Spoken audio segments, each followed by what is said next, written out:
To Durban now, where residents are demanding jobs at a local refinery.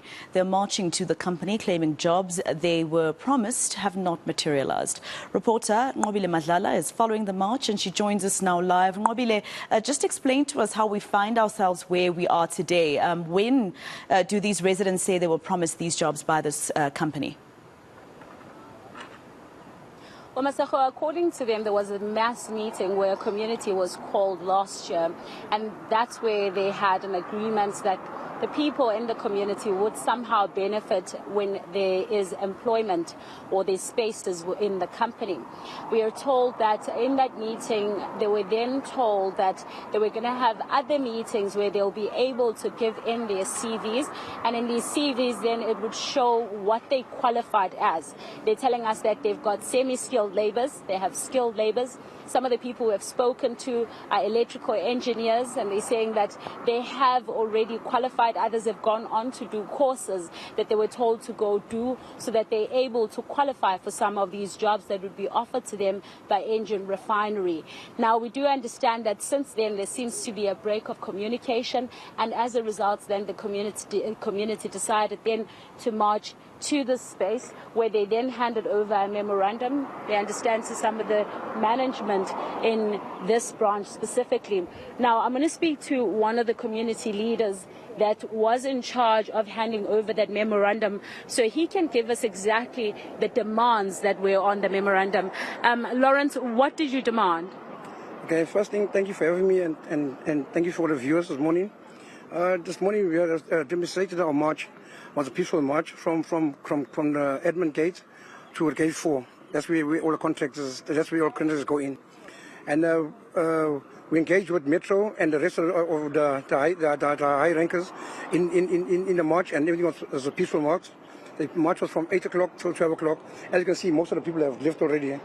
But so far today, we are at the end of the memorandum, and today it looks like it was the first time it was a success. The reason being a success was because they signed the memorandum, which I have in front of me, a copy of the memorandum. They signed it in front of me, and they promised to engage with us by the 21st of April.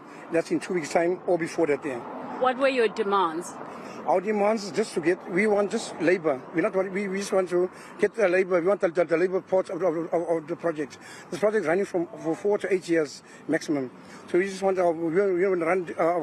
This is our community leader, our community work, COP2, changing to unite, and we only want labor to get the workers for the people and the surrounding areas, especially for our young kids that's at home now, unemployed, and all the fighting, the gangsterism, and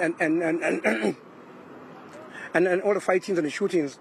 So to get the children off the streets, that will help to reduce all the fights and all invented.